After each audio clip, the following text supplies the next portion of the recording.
so glad you all could come. What are you thinking? I think we'll wait 2 minutes, but I'll just talk for a minute first. Oh, wonderful. Is that okay?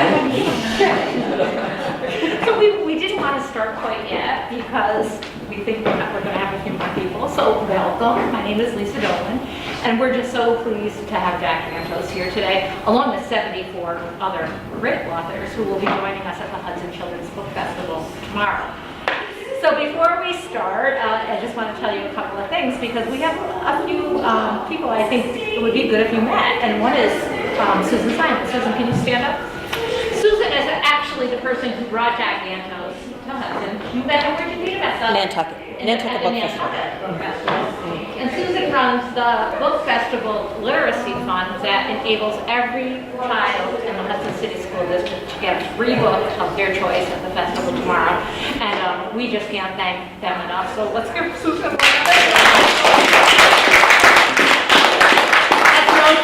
we have 1,800 students, and they all went home today with a coupon for a free book. So they'll be walking around that festival tomorrow. Additionally, we have the president of the library here, the board of trustees of this library, and a couple of other trustees, Kimberly, a new member.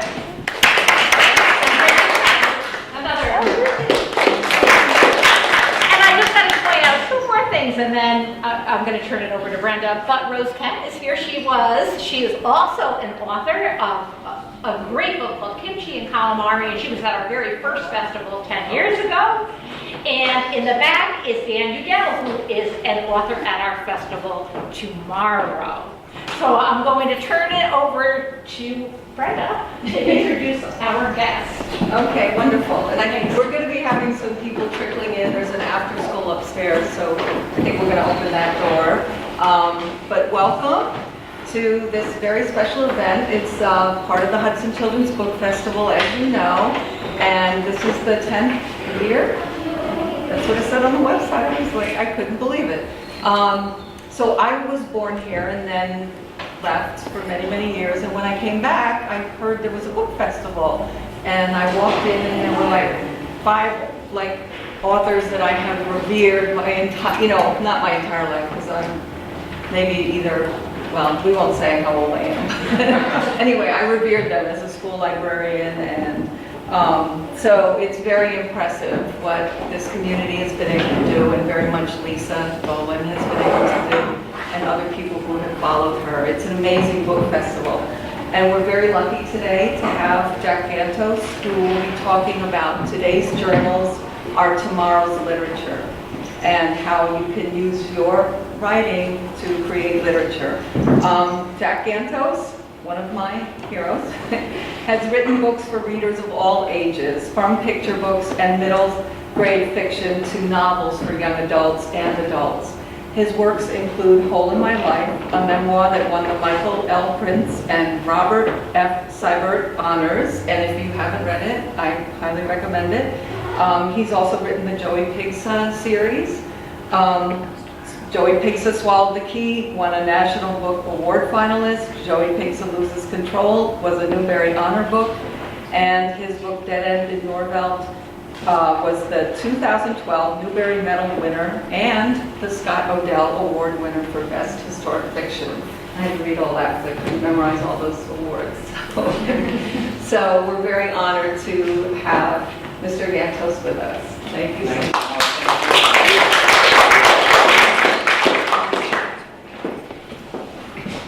Thank you for the lovely introduction. Thank all of you for coming. And thank many of you for your contribution to literacy and the world of books and bookishness, which those of us who are involved in it just cannot imagine anything else. I live in Boston. Ever since I've been running my own life, since 12th grade, I lived in a welfare motel in Fort Lauderdale, Florida. But ever since then, from then forward, I've always lived within walking distance of a library. And right downtown Boston, where I live, I have I used to live on Marlborough Street. Boston Public Library was right there, the big McKim building, which I adore. What a palace. In fact, it was called by McKim a palace to people. And then I was a trustee and I'm a proprietor at the Boston Athenaeum, which is where I usually write my books. And I go there pretty much every day. I live in the South End, I just walk on over. It's great. If you're in town, we got plenty of library stuff. We got good stuff. And don't forget either the Massachusetts Historical Society, which was the first historical society in the nation. And they have great research bookish stuff. So that there's good stuff. And the Genealogical Society of Boston is also filled with great stuff. Because they were there early. They got there early and they started collecting early. And you can't get that stuff anymore. So, I use it all and love it all. Anyway. That's just waiting for Dick Van Dyke to jump over. I know. Oh, hey, welcome. I was just warming up. I was just seeing how the voice was working. So at any rate, I was here last year. I spoke here last year at the festival, and it was a tremendous success, and I begged my way back this year. And I was fortunate that my begging was not turned aside. I spoke at an elementary school earlier, and I spoke to 4th and 5th graders, Ichabod Crane, which I just love the sound of that. It's just, you know. And then, oh, hello, come on in. Hi. So, nice to see you all. Oh, boy. Take a seat. Here, let me move this There's no forward. chairs if you're. There's chairs, girls, you can just grab your own chair. Yeah. You'll be close. I'm just going to pull this to a little bit. There you go.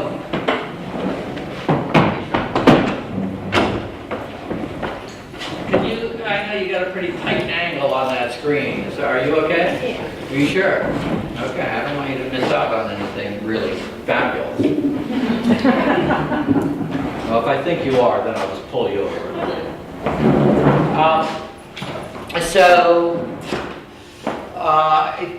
I write books for all ages. I do everything picture books all the way up, as was said in the introduction. And as a result, I end up in all kinds of different grades, schools. I end up with kindergarten and pre-K, you know, like working on picture books. And I work in, early elementary grades, first and second grades with the picture books and so on, and on up. Then you work on journals, and you work on short stories. Then you move on up in middle school, and then you scorch them because you got to. And then you get into high school, and then you can just like unleash a barrage of bookishness upon them. And I love it all. It's just great. It's great. They're terrific audiences. And one of the things that I find from doing schools is frequently you get this response that they weren't sure the students were going to love it, and then the students end up loving it. You know, so it's like, why is it that like nobody thinks somebody's going to not sit for talking about books? You know, because books are so exciting. Maybe it's the speakers. I don't know. But the books themselves, are pretty darn good. So, let's see. So I just I'm just breaking this talk into a couple different kinds of pieces. Hey bud, there's some chairs right up here. Get yourself over. There you go. I'm going to need a volunteer, and if I do, you're it. So, these are the doors of the Boston Athenaeum, and that's at 10.5 Beacon Street, Boston. Right right up, you know where the big dome steakhouse is that Paul Revere did the dome. He didn't put the gold on it, but he did do all of the copper. You know, that Paul Revere, I mean, I can't go anywhere with Paul Revere did this and Paul Revere did this. Look at old Continental money, you know, from George Washington. It's, well, Paul Revere did the plates for the money. And Paul Revere, you know, it's like, my word, that man. I think he had 13 kids. He was out of the house working all the time. Oh. Were you in the next one? Yes. Yes, was I? Yeah. You just saw him, right? Yeah. You just saw me? Yeah. Yeah. Good recognition. So, what's that? Oh, no. I mean, if it's redundant, you could just like go sneak out, you know. But at any rate, so the Athenaeum system, you know, there's the Boston Athenaeum, there's the Hartford Athenaeum, there's the Portland Athenaeum, the Salem Athenaeum, Nantucket Athenaeum, which is fabulous, and there's also the Redwood Library in Newport that is fabuloso as well. There's one little teeny tiny Athenaeum in La Jolla, all the way over there. So, at any rate, after we kicked out the British, remember the British, you know, we kicked them out, and then we just like had a big party, like, we kicked them all out. And then Paul Revere was there too, and he was at that party. And then somebody said, yeah, but they took all the culture with them. And we're like, oh yeah, we're just a bunch of angry farmers with pitchforks and guns. So somebody said, hey, we should build a library. And they said, yeah, that's a great idea. So we should be a country. So they got together, these Athenaeums. They instantly copied the London Athenaeum and the Liverpool Athenaeum. So we just kicked out all the British and we went, well, let's just use everything they did already. And so we copied them, and then people got together, usually sort of wealthy, cultural people, a lot of merchants, and they would all chip in, and you would get a share. And so they would buy a share, and then they would get a building, and then they'd start filling it up.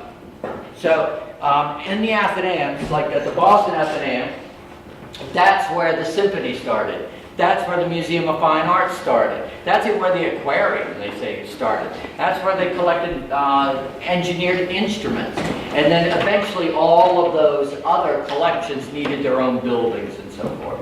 But the Athenaeum is very well appointed. You won't see how well appointed it is by this next photo because,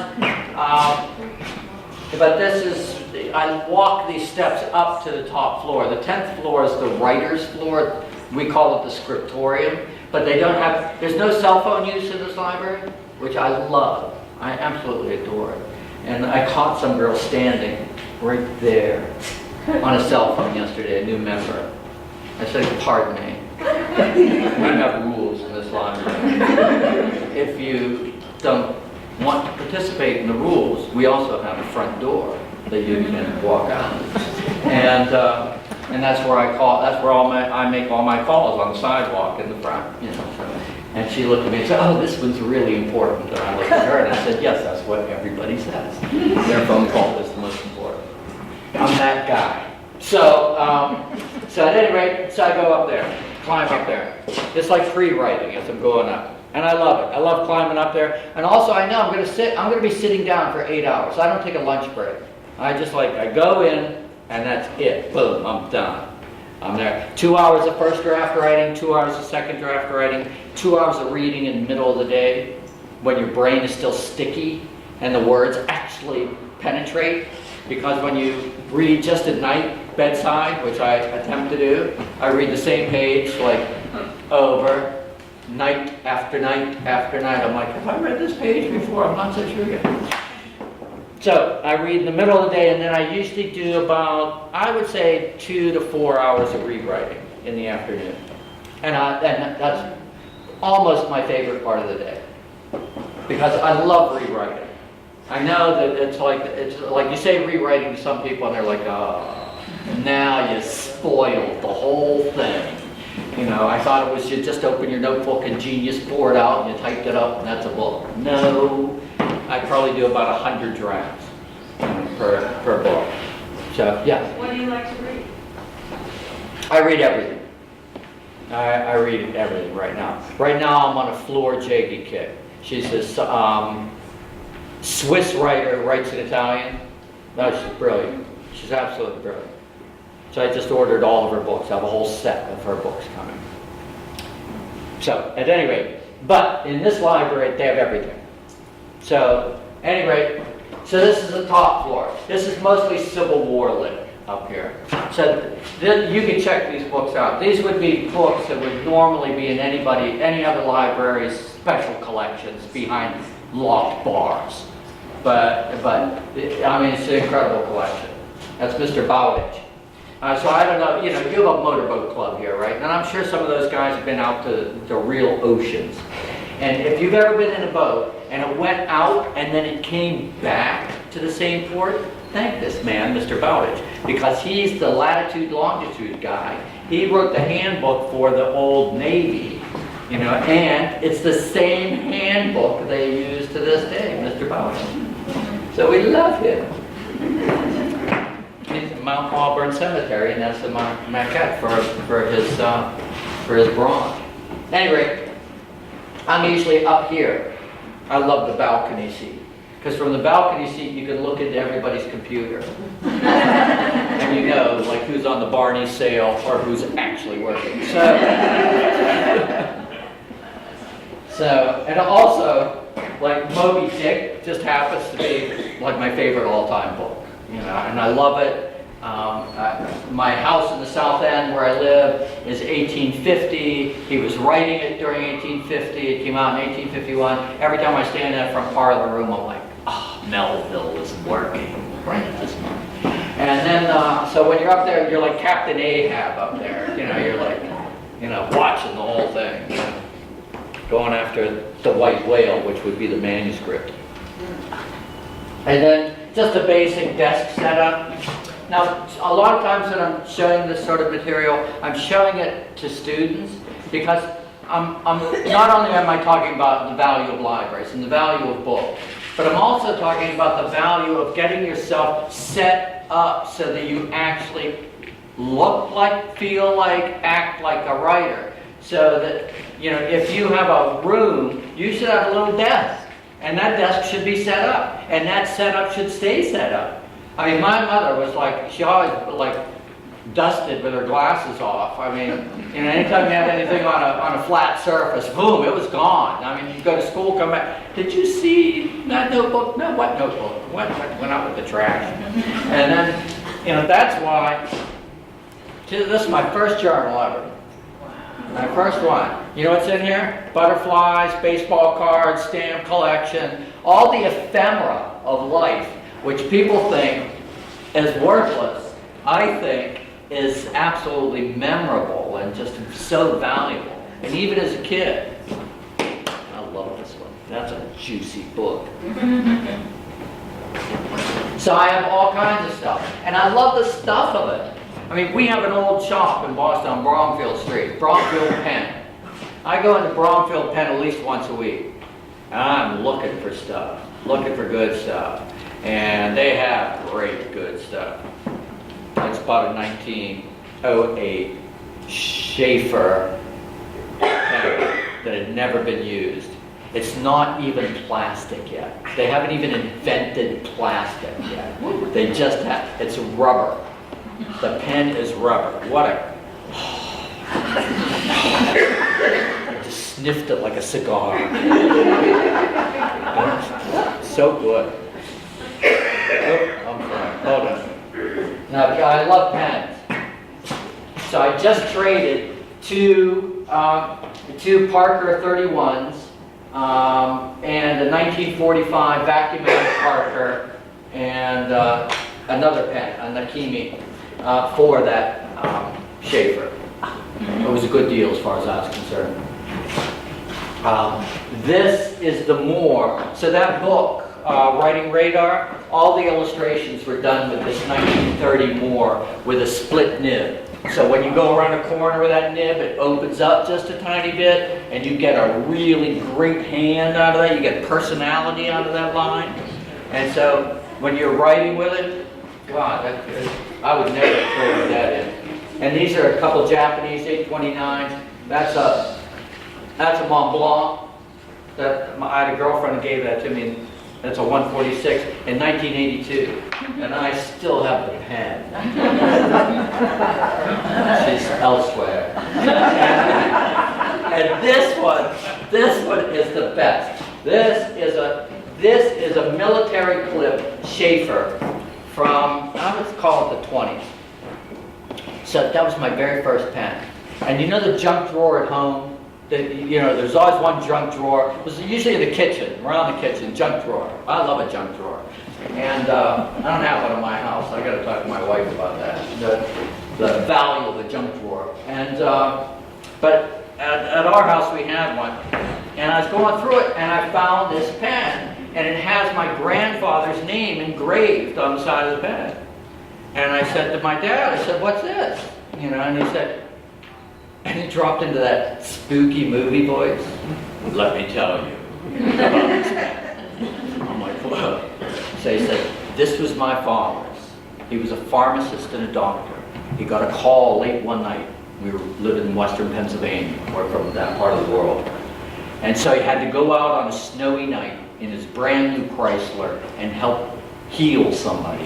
And he was coming home late. And he skid out of control on a railroad bridge, broke through the side, went down nose first into a ravine, burst into flames, and he died in that car." And he said, "And this pen was in his pocket, and now it's yours." And I was like, "Oh, geez, Louise."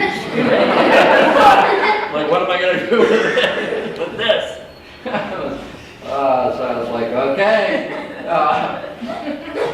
So I always felt some affinity with it, but I don't take that one out of the house. I always leave that one in the house. But I've had that. It's all renewed on the inside. All the little bladder works and all the stuff that goes inside of the pen. I forgot. This is a silliness. This is how much the library puts up with me, because I'm there every day. I'm like a pet. And so I make these fake books. You could carve out the pages and glue them all together. And then I put fake call numbers on them, and I fill them with extra pens and ink, and then I place them on different floors in the library. So that I just have them. Yeah, I love it. I love it. And these pens, these are my schoolboy pens. I don't know if you had penmanship, but I did when I was a kid. And these are schoolboy Estabrooks. I don't know if you remember the Estabrook name. It's, solid steel nib that would rust. So, you didn't pay a lot for those.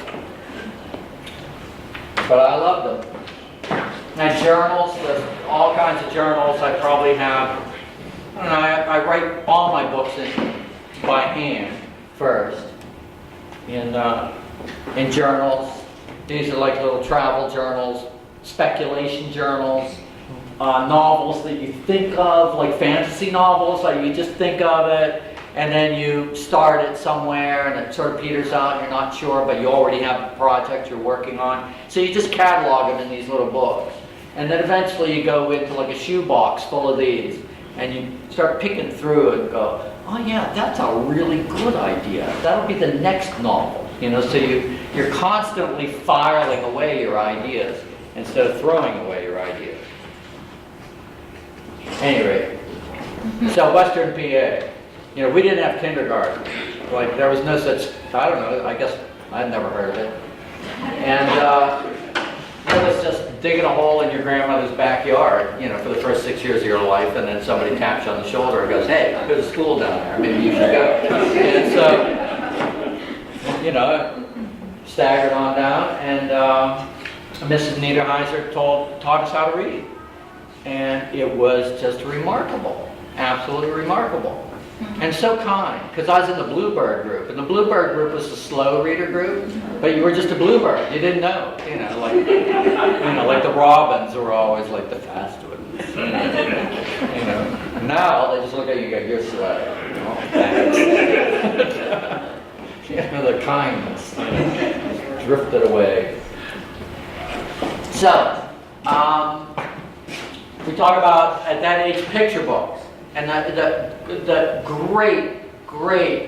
great picture book publishing and writing and creating in this country is amazing. It's just amazing. And it's even more amazing. I thought it was amazing 20 years ago. Now it's even more amazing than ever before. And you know all those early books, those early readers, which are so important. You know, not only are they great literature, but they are just important. I mean,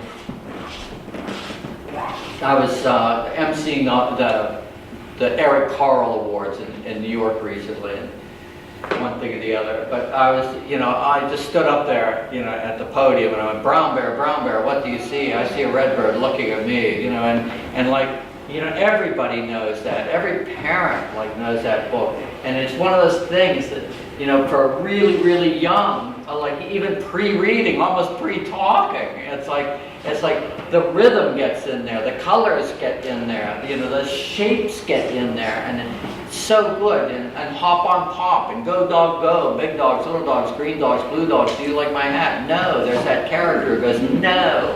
And it just spins that whole book out of control, and I love that moment. It's hysterical to me that character goes, no, I don't like your hat. It's just so good. And from there you just move up. I mean, there's 10 zillion great picture books, but Dr. Seuss books, of course, there's 10 zillion of those. And then you move into Where the Wild Things Are, and you look at 1962, Where the Wild Things Are, Maurice Sendak. And that book was so explosive in the picture book world, in the literature world. I mean, here you had Max flying down the stairs with that fork in his hand, chasing that dog, and it was so great. And, of course, Sendak is saying, look at children, they're 90% animal, and he's probably right. So, and then, you have all the other great ones. You have Curious George. I used to have tea with, H.A. Ray was already dead, but Margaret Ray was still alive, and I would go over to her house on Hilliard Street at Harvard, around Harvard University, and have tea with her. And she'd be talking about the old days and, Austria and fleeing, across Austria and France and, getting Curious George out of the country before the Nazis got them. My God, telling these fabulous tales. Anyway, they go on. It's just, I could name 100 titles right off the top of my head that are just so good. And then these books, these Ralph books are like those 4 chapter books, like that Frog and Toad 48-page format. So I met Arnold Lobel. I was so sad when he died. He never should have died, really. But he was the nicest man in the world. And Frog and Toad, those Frog and Toad books, they're such good books. And they're so empathetic. I mean, when we talk about literature and empathy, one of the great qualities of literature is that it makes you feel what the other characters feel.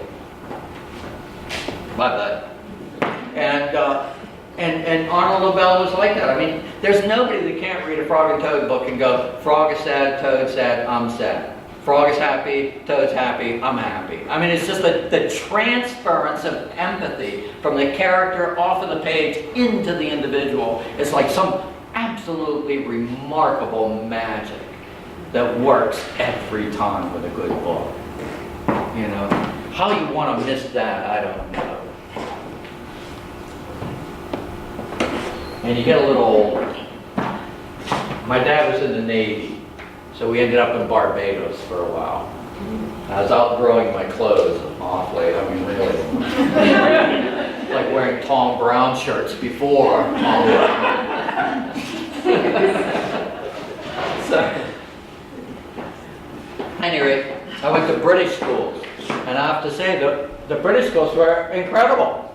You had your Oxford literature for children, you had your Oxford poetry for children, and it was part of the curriculum. It was part of the everyday curriculum. You'd have lit time, poetry time. You had to memorize poems, stand up, deliver them. Sure, the Catholic schools, you also had to remember the Baltimore Catechism. 3 questions every day you were quizzed on. You had to learn 3 questions a day, or they kept you behind until you remembered them. Okay. And then, so I have 5 books of autobiographical family short stories. And so when I was a kid, I just started keeping these journals. Just, as I said, this is the first one. And I would just pay attention to dinner time stories. Those dinner time table stories, to me, just always seemed fabulous. And my dad was a shameless talker. Absolute shameless talker. Smoked at the table, put his cigarettes out in the mashed potatoes, he was just one of those, he was like Archie Bunker before Archie Bunker came along, and he was right there with the same mouth and attitude. And my mom was really nice, Western Pennsylvania, really, just clean and bright and shiny, penny. And then there were like a bunch of kids. But my mom, at one point, I think it's when she got a job. She got a job as a bank teller. And so she was really, because she felt out of the house, she also felt that she had to come up with some sort of scheme to make sure that people talked in the house. So around the dining room table, my mom then became the expediter. So the table would, some kid would set the table, it'd be their turn, and then the food would come out, and then you'd serve, and then my mom would just look around the table and go, Jack, you start off with a story tonight. And then you would be on. It was like your job to be on stage at the table. And then my dad always was itching to tell some sort of story from work, And then my mom would tell a bank story, and my sister would tell a story. So everybody had to then kind of contribute to this, sort of, I don't know, household literary activity. And we got pretty good at it. At any rate, I used to keep my journal on my lap, and take notes. And these are just more Jack on the tracks. And the other thing I will say that makes my life just slightly colorful at times is I went to 10 schools in 12 grades. So we moved all the time. We were always moving. We were always sort of that outside family, we were always moving. And so you kind of sometimes you'd move and you'd really glue together as a family. And sometimes you'd move and no, you'd just explode. You couldn't stand each other as a family. You just wanted to be outside the family. It just depends on where you would end up. And look at this. This is my mom. My mom is so sick and tired of us here at Storybook Land. That's me. She's ready to throw me down a well. She's ready to enlist this policeman to do it. That's my little brother. That's my sister, Miss Gloomy. And that's the girl I spent $7 on in pennies. Carol Forbes. Loved her. Lived next door. She just took my money. And then the Joey Pigza books. So I started writing these short Joey Pigza novels, and I always knew kids like this in school, and I always liked these kids because I went to so many different schools, and there was always a school that was like Joey, very active. It was like off the charts active, just like totally beyond active. And these kids, to me, were the friendliest, nicest kids. Because you would be the new kid at school, and that kid would go zoom right up to you, whoa, who are you? What are you? What, why are you? I dug those kids. They were great. They were just really terrific, but they were frequently sort of maligned or misunderstood, and thought to be, disruptive. And I always thought they were just nice. So, at any rate, I centered him in a 5 novels, or 5 Joey Pigza novels. And he actually, in the arc of it, he becomes far more in control, and his parents just become more erosive, and corrosive. And you can see that the kid has got to navigate through this really immense forestry of bad parenting. There's another one. And then this, I always love, aren't the school pictures the best? I mean, they really are the best. I'm like, oh my God, look at this kid. So, that ended Norville. So this is where I'm from. So, and you remember that first grade picture? When they slapped me on the head and said, go to school? I was digging a hole back here. This was our house. And my grandfather was a coal miner. That's the top of his door. When he would come home, covered with coal dust, he had a basement door that led, you opened it, walk into a shower. That's it. And then I'd stand here, and he'd sing mining songs. And then he'd open that great big miner's lunch pail, and he'd pull out a piece of pickle. He knew I loved pickle. And he'd save the very end of the pickle for me. And I'd eat that pickle, and he would sing songs, and he would just go from all that, sort of really dark coal dust to then turning into this pink gentleman. And I loved it. The house is sold. It never looked that beat up. But in Dead End in Norville, it starts with me standing on a picnic table right there, using a pair of binoculars, Japanese binoculars that my father brought back from World War II, and with my father's Japanese sniper rifle, which he also brought back from World War II. And I was aiming at the drive-in theater 3 miles away. I knew it was unloaded. I thought. And then, and that's where that book starts. So this book probably has an awful lot of ambition to it. There's a lot of history in this book. I was grounded for a summer. And so my mom, we had a library that went out of business. In towns, you could nearly throw a rock and hit another town. Hecla. And the school went under, and my mom went over and got the entire landmark history set, which was just about 300 books. 200 landmark national and 100 landmark international. And so I built an igloo in my bedroom and would sit in it and slowly pull books out of the igloo, slowly put books in. And so I was really fascinated with history, reading about Pizarro and Cortez and so on and so forth. And then, forget that. And then that's me. Don't even look here. Look there. Packard Clipper. Totally tricked out.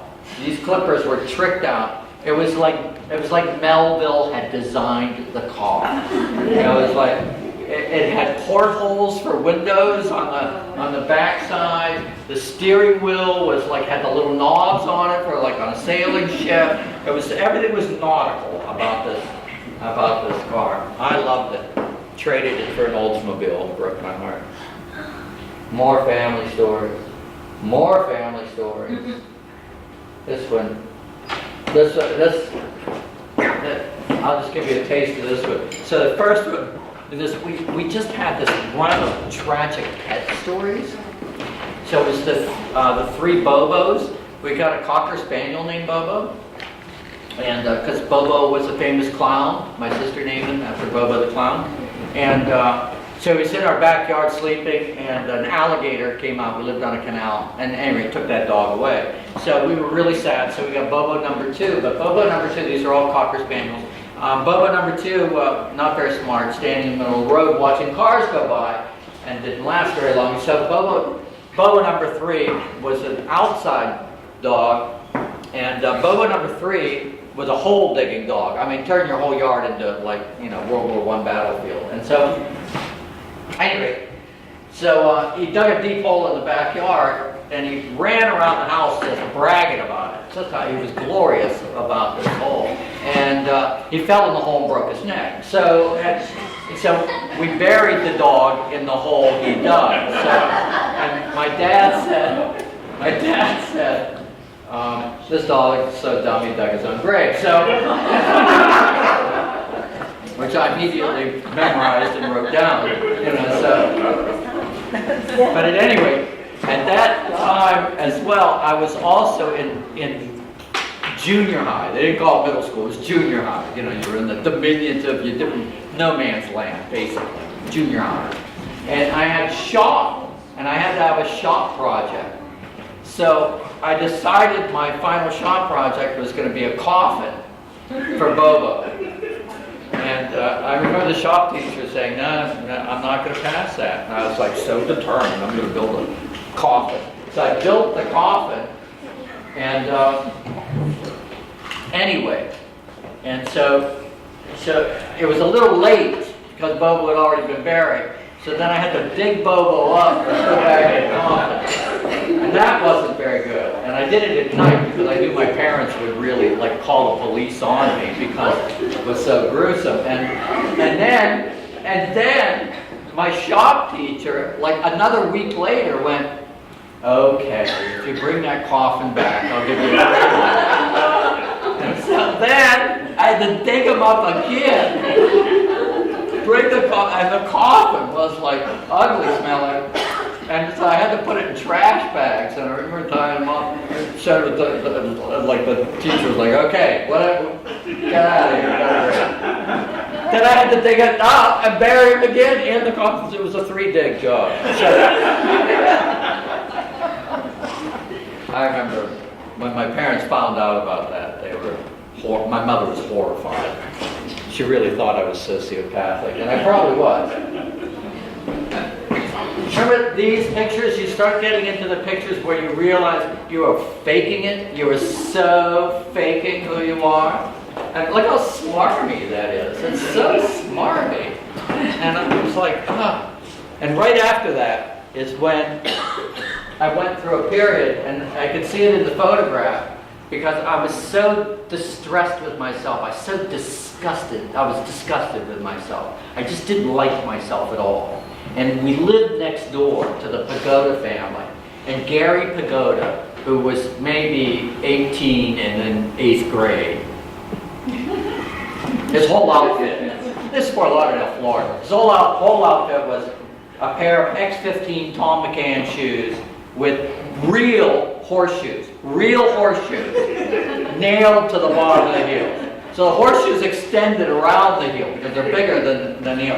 And he never lifted his foot, ever. He just would scrape. And at night, when he walked down the street, sparks, you'd see the sparks come out. Pair of Levi's. My mother would not let me wear Levi's. I was just way too loose for her. And then, no shirt, never wore a shirt.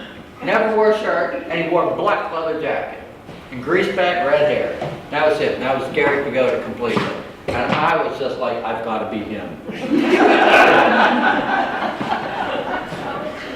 So, the one thing we had in common, as it turns out, was pyrotechnic stuff.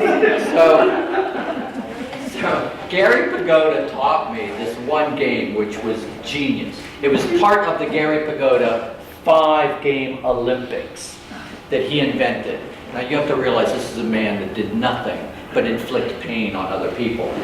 But he dressed it up as a game. So it was, and one of them was called Submarine Hunt.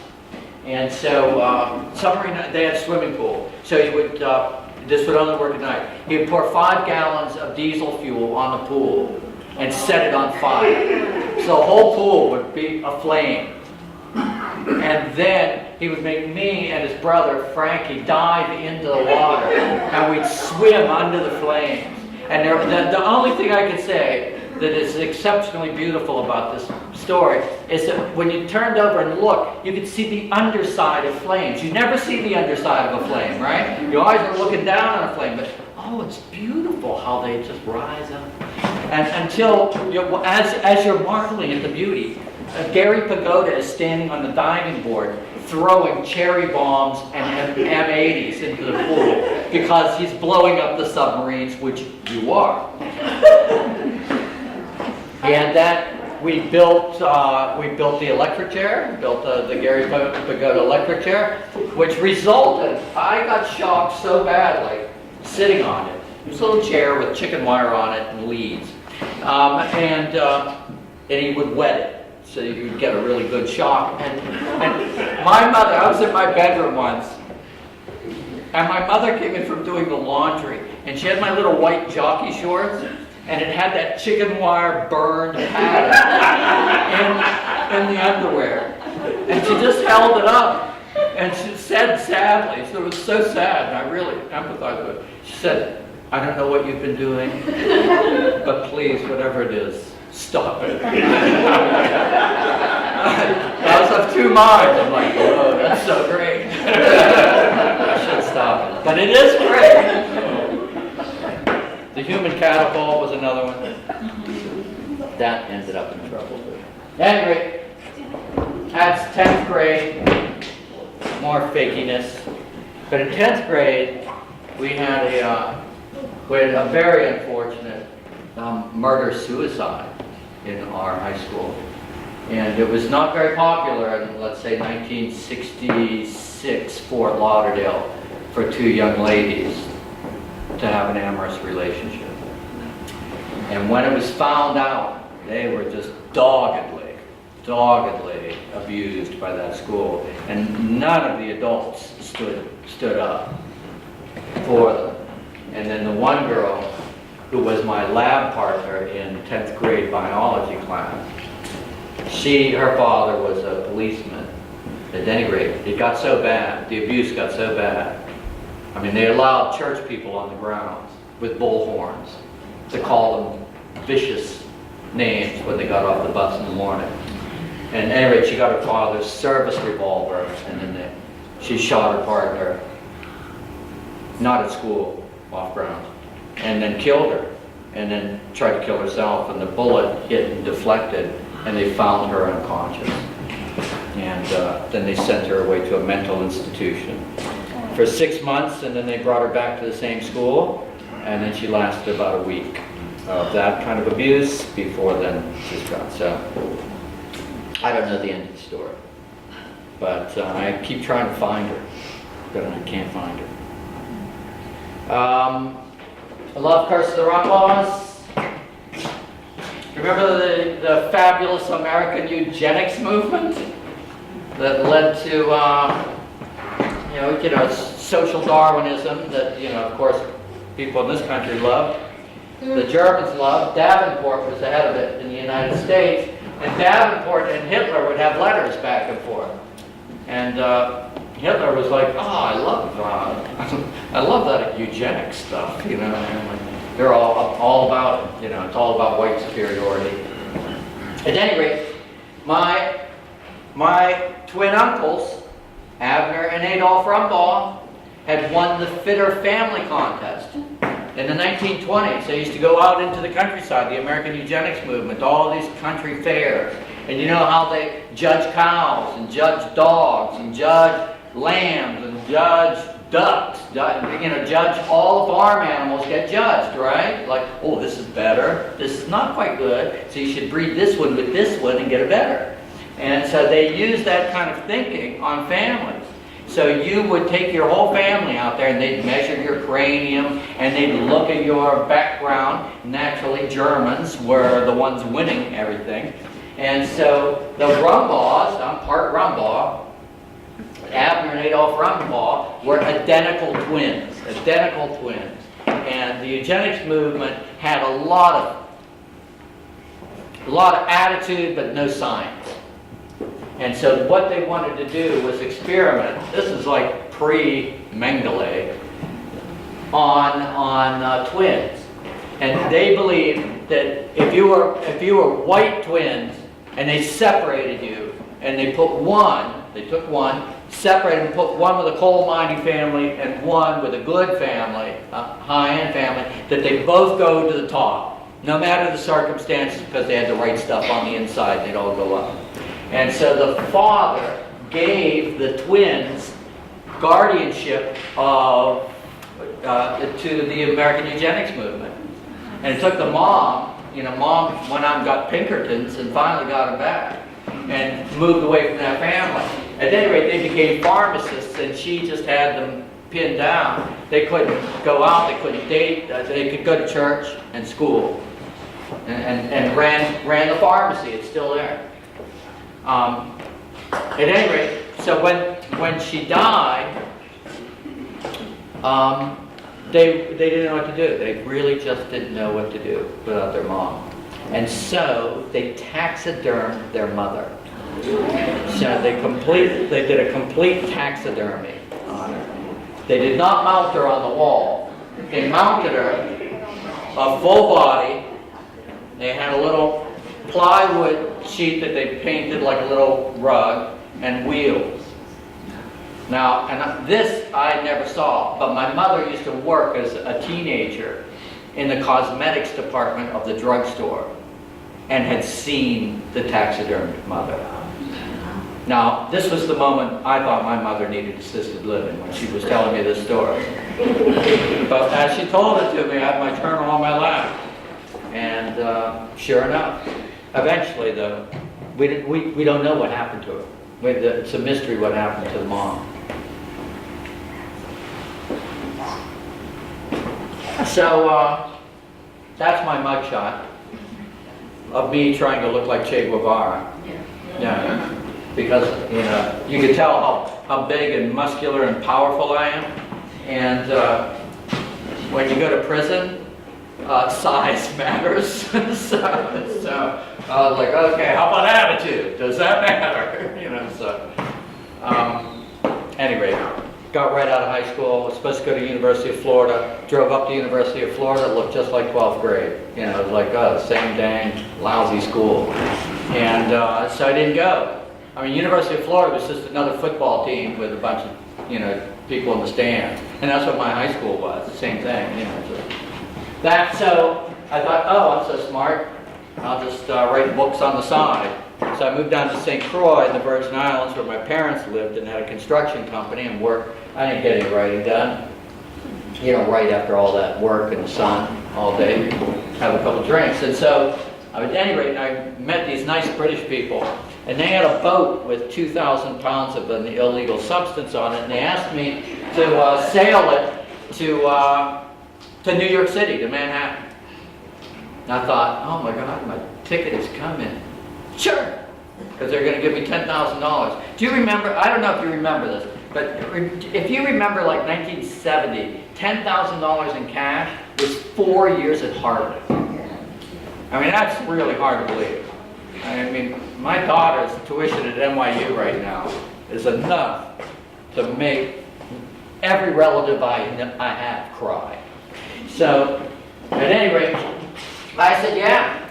So I sailed it up there. It was great. Yo-ho-ho and a bottle of rum, got it there. Moved into the Chelsea Hotel, thought I was living the life. And then I met the FBI and the customs agents and the Secret Service people. And they were all nice, but they would not give me the break I was looking for. And so, at any rate, after a year and a half, I was released. I know. And then I wrote this book. So this is more about writing than it is about, and you know, it's certainly not about sailing. Because I don't have any tips on that. But it's just about books, the books I was reading, when I was there, and why, and how they affected me.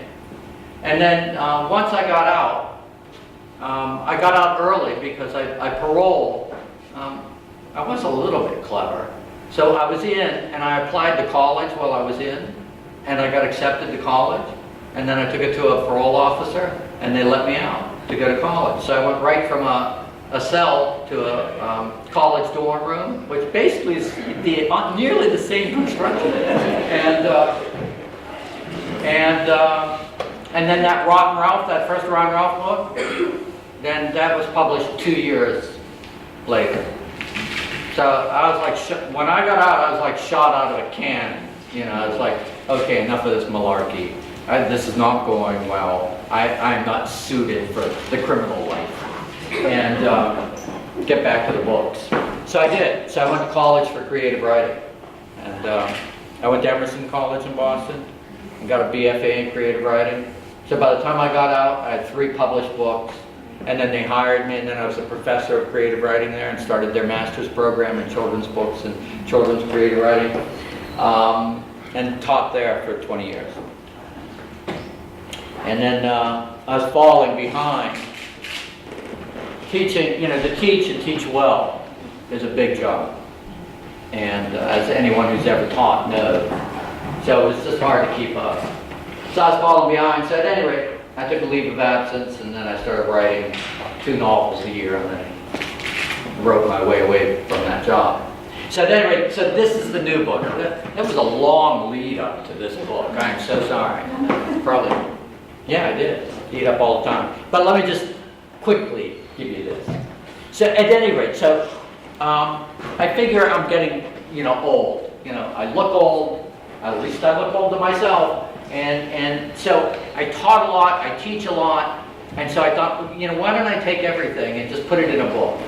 So I wrote this book about setting up your journal, just basically setting up the journal, finding good stuff to write about, how to organize it, how to polish it up, and really soup the nuts, good writing instruction for anybody, but particularly straightforward for young writers. So that would be my journal as a kid. So I begged for the journal, got the journal, could not write the journal. It was just like that blank sheet of paper really just like beat me down every time. And then I told you I moved to 10 different schools, and the trick for survival in school, you walk into a new school, you go straight to the library, you go up to the librarian, you say, I'm the new kid. I love books. They just put their arms around you. You come with me. I will protect you from all the sociopathic children. And it's true. I mean, it is totally true. Were you asking a question? Oh, you're mending something. It's like it's just, on the corner of my eye, I keep seeing this hand going, but it's a long piece of thread that's going through.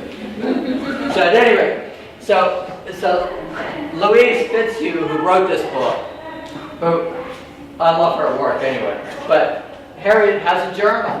So I read the book because she had a journal, and I wasn't doing anything with my journal. And all she did basically was spy on everybody in her house, everybody in the neighborhood. She would hide in people's houses and spy on them, peek in windows, write it all down. She got in a lot of trouble because then her friends read the diary and what that part. She didn't exactly say nice things about them. Yes, she did. She tried to say some nice things. But at any rate, so I read it and I thought, that's for me. That's exactly what I love. I love other people's business. There's nothing greater that gets me excited than, and I have a whole routine for doing it. I do it. I've probably done it in this town. And that is I'm by myself a lot. I am married. But when you travel, you end up by yourself. So, and I always walk into a restaurant. I always walk the restaurant, and I'm always looking for the most psychotic family I can find. And then I just go, I'll sit there, and then I just scooch within earshot distance. And then I just pull out a journal and I overhear conversations. Amazing things I get to listen to. So I love this. And as a kid, it just set me on fire. Other people's business. My God, why didn't somebody just say? Why didn't I have a writing teacher who just said, look, other people's business is what you write about. Yes. My grandma will go out to dinner and she'll just be really quiet for about 10 minutes. She'll be like, yeah, they're being divorced.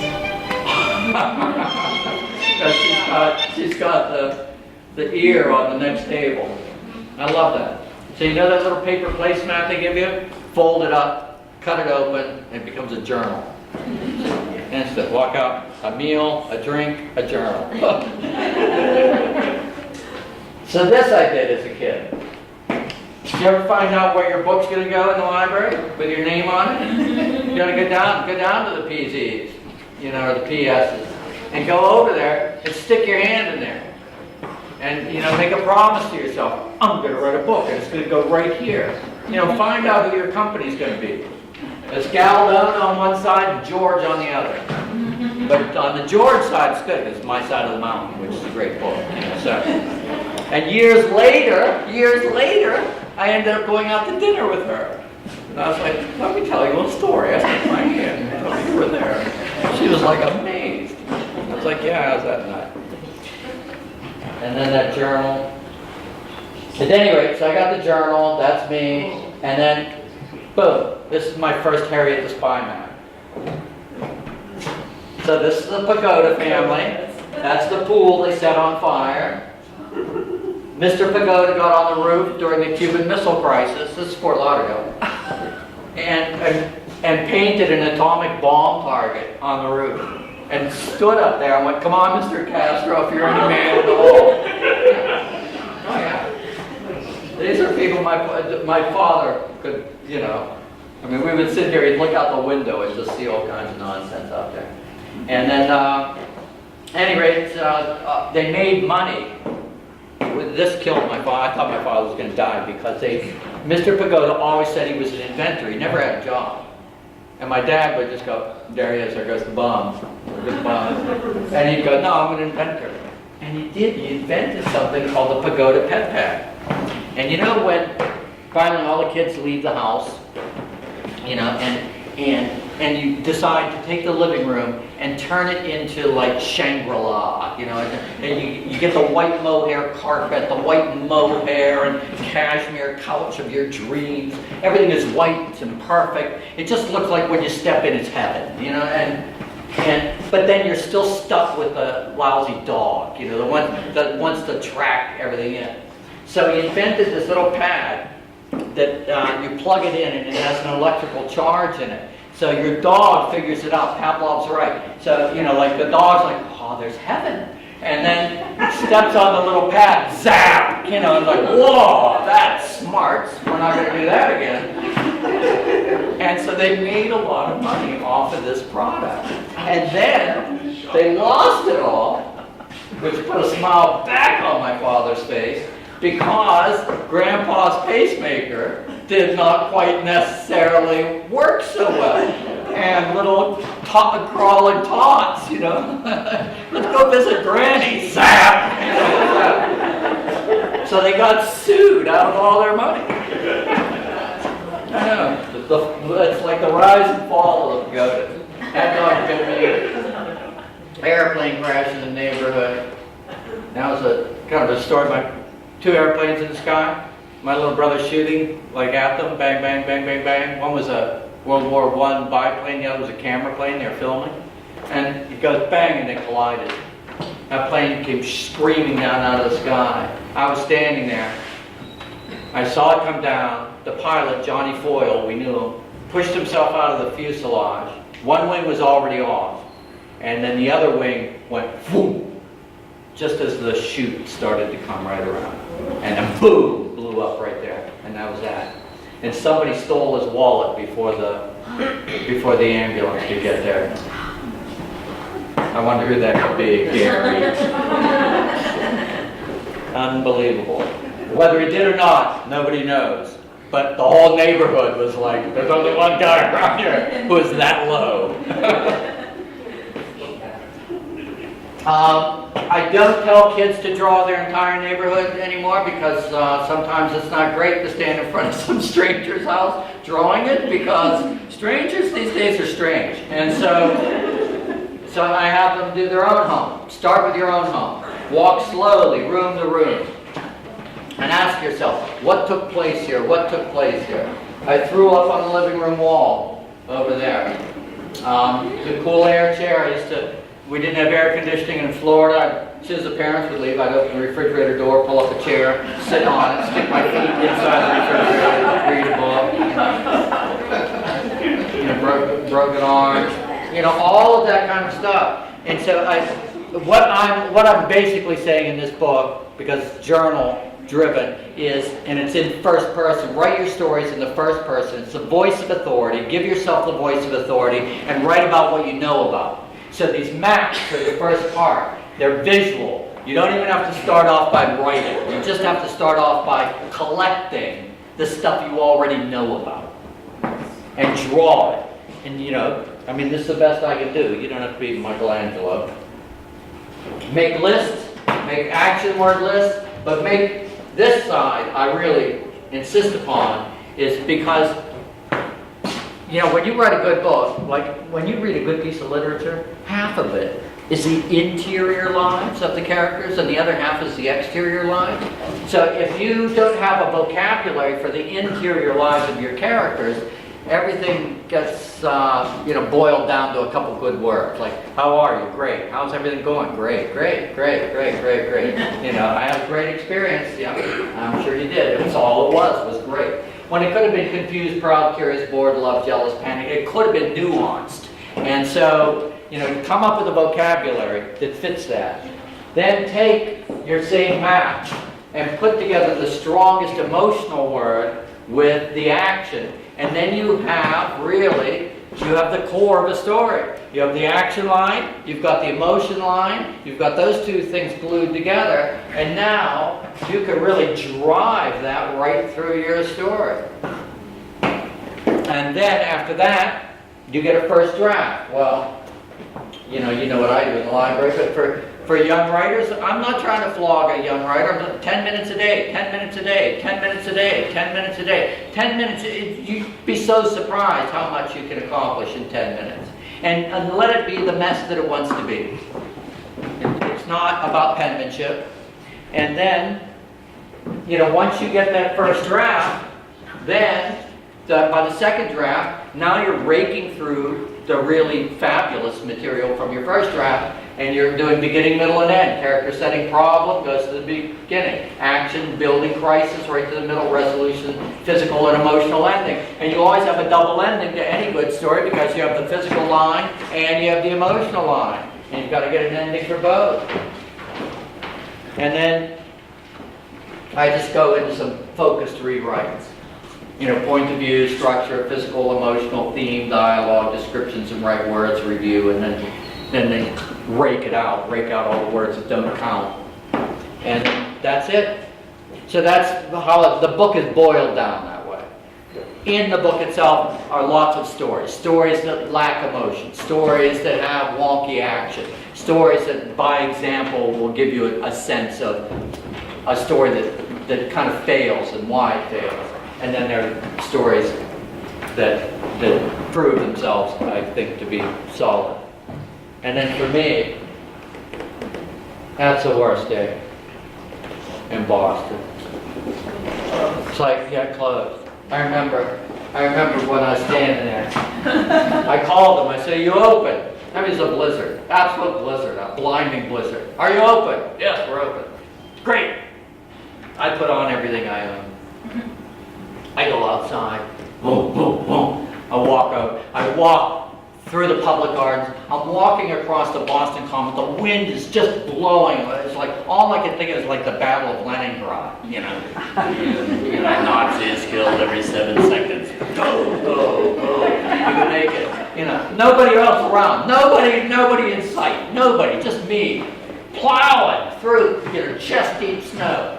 So I finally, and I'm just crossing Park Street when the wind blows so much that a hanging light, like a cable, like a street light, gets blown over, snaps off, flies swinging through the air and smashes down. I have to dive into the snow. And I'm like, oh my God, it's like a bomb coming after me. This is the Battle of Leningrad. But I could get to the library. So I get to the library. No, they closed it. They closed the library after all of that. I'm like beating on the door. No, they're not letting me in. So I just snapped a picture of it. Then I had to walk. I had to reverse the entire walk. Frostbite walk. And then, this is always a good story. So my dad bought my mother a pistol. Now you know that's just not going to be good. And he gave her shooting lessons, which you know is not going to be good. And he gave them to her at night in the dark at an abandoned field. And the next morning, the headline on the newspaper was "Man Found Shot Dead in Field." And my mother's like, "Oh my God." I was out there, I fired that gun off, I emptied that gun, and now there's a dead man. Said, I'm gonna call the police. My dad said, don't call the police. I mean, this is like family drama 101. My dad goes, don't call the police, the guy's already dead. What can the police do? I thought my mom's head was gonna explode. She said, see these children? I'm gonna do the right thing and call the police. So she does, and they come and they arrest her, and take her away. 4 days later, they bring her back. They did a ballistics test, the bullets didn't match. She was released. I never saw that gun again. Yeah, it was like just a little spooky time in our house. Because as so often, you know, my mom, like many moms, that's the civilizing influence in the family that we might have just as well moved to like Peter Panville, you know, and just like lived with the wild children, you know, lived in tree houses, that kind of stuff. Okay, that's it. So let me just say that I know I've gone on way too long. I apologize for that. Y'all, it's such a nice audience and it leaches out the ham in me. And so, but I just want to say that, you know, I love this town. I love your town. It's such a great town. And the library, the fact that this town went, you know what, let's take that armory. Was it an armory? Yeah. Because it looks like armory all over it. And like, let's plunk a fabulous library right here. Right where everybody around here can just absolutely walk out the front door and walk over here. And just be a part of this huge, vast literary community. And then on top of it, the festival. And then on top of it, the schools. I mean, you know, you're really cranking it up over here. You know, setting a really good example. Yes? Are you going to be at the book festival tomorrow? I am. I'm going to be there, signing away, gabbing, you know, my usual routines. But I'll see you there. And finally, I just want to thank all the people that have been involved in this and getting me here. And I really appreciate it. And being hosted by the library is really, you know, like my little dream come true. You know, so that's what I love. So, you all, thank you all.